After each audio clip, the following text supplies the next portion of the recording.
Hello everyone, welcome to my YouTube channel. In our last lecture we were discussing about the definition of subspaces and some theorems of subspaces. Today we will discuss about the algebra of subspaces. In this case we take two subspaces and define the intersection and union of the subspaces and try to find out that they are forming a subspace or not.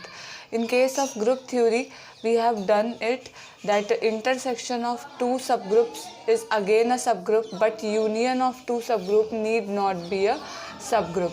So the same case will be discussed here, but in case of vector space. So let's start today's lecture with the first theorem of the subspace. So the first theorem is the intersection of any two subspaces W1 and W2 of a vector space V over F is also a subspace of V over F.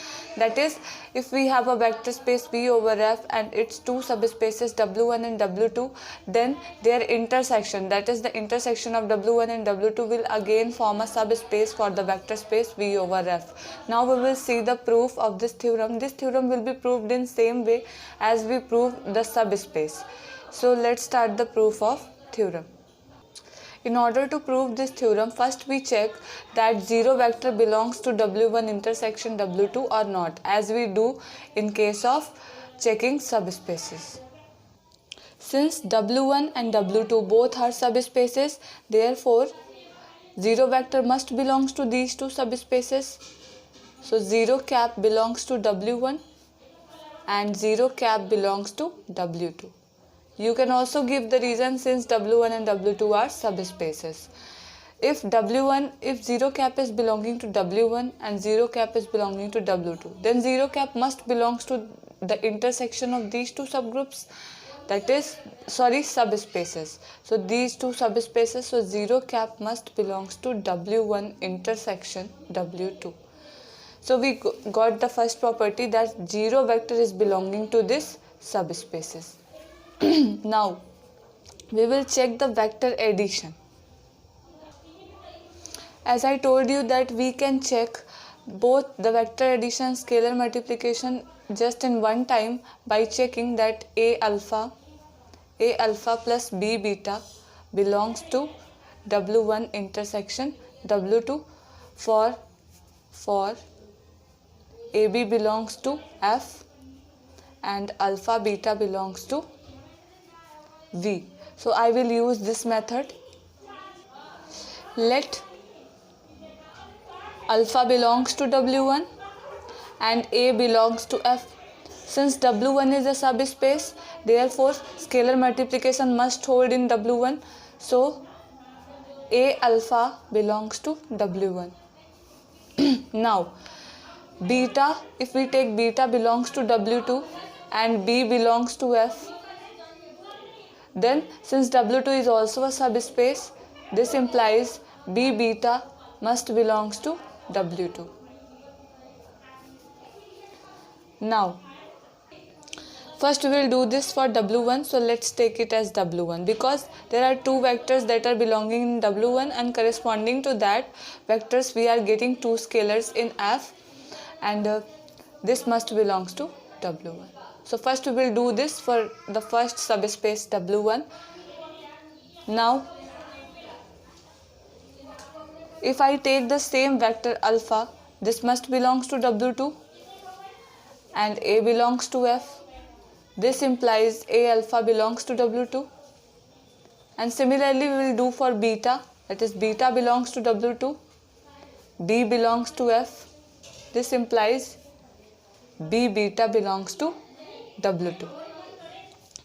Now this is a scalar product and this is also scalar product. If I add them together, this must belongs to W1. So from here we can say A alpha plus B beta belongs to W1 and A alpha plus B beta belongs to W2 by using vector addition in W1 and W2.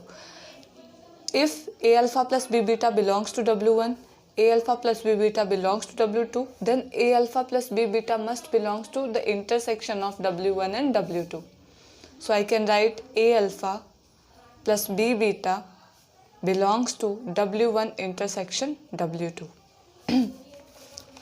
We have checked that 0 vector is belonging to the W1 intersection W2 and the linear combination, that is the vector addition and scalar multiplication, is also holding in W1 intersection W2. Hence, W1 intersection W2 is also a subspace of V. Of V over F. So we do the same thing as we do to check the subspaces. So I hope the proof of this theorem is clear to all of you.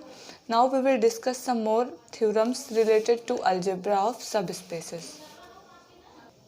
Now if we discuss the union of two subspaces, then union of two subspaces need not be a subspace. If we are saying this, we need a counter to prove this.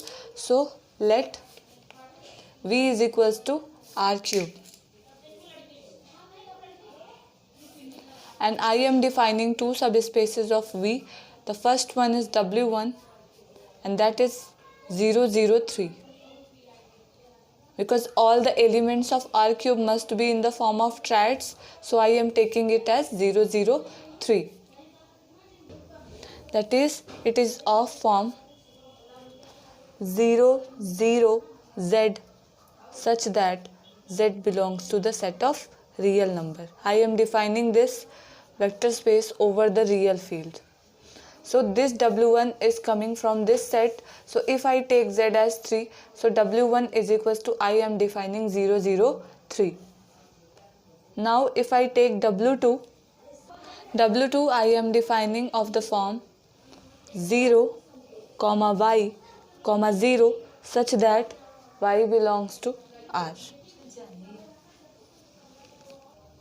Now I will consider one element from W1 and one element from W2 and try to show that the vector addition is not holding in case of W1 union W2. So let's define W1 union W2 first.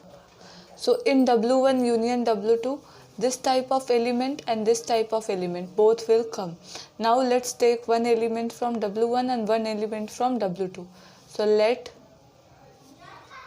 alpha, I am taking 0, 0, 3 belongs to W1 and beta I am taking 0, 5, 0. This belongs to W2. Now we will check the vector addition of these two vectors. Alpha plus beta is equals to 0, 0, 3 plus 0, 5, 0. If we apply the component wise addition, we get 0, 5, 3.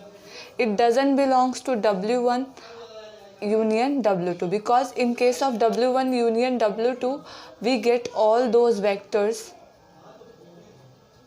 which are of form 0, 0, Z or 0, y, 0 such that y, Z belongs to R.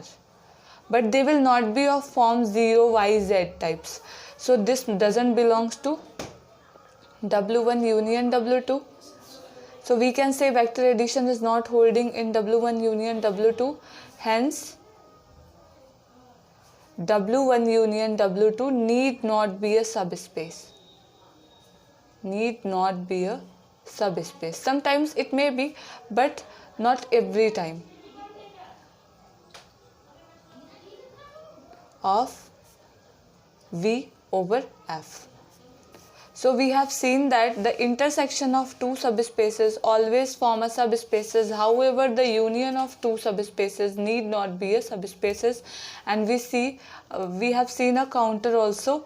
Now we will discuss some more theorems about the algebra of subspaces. In what cases the union can also form a subspace. So the union of two subspaces can form a subspace if and only if the first subspace, that is W1, is contained in W2 or W2 is contained in W1. So only for this condition union of two subspaces can be a subspace. So in our next video, we will discuss about that theorem that proves that in what cases the union of two subspaces can form a subspace. For today, I am done. Thank you. And please subscribe and like my channel. Thank you.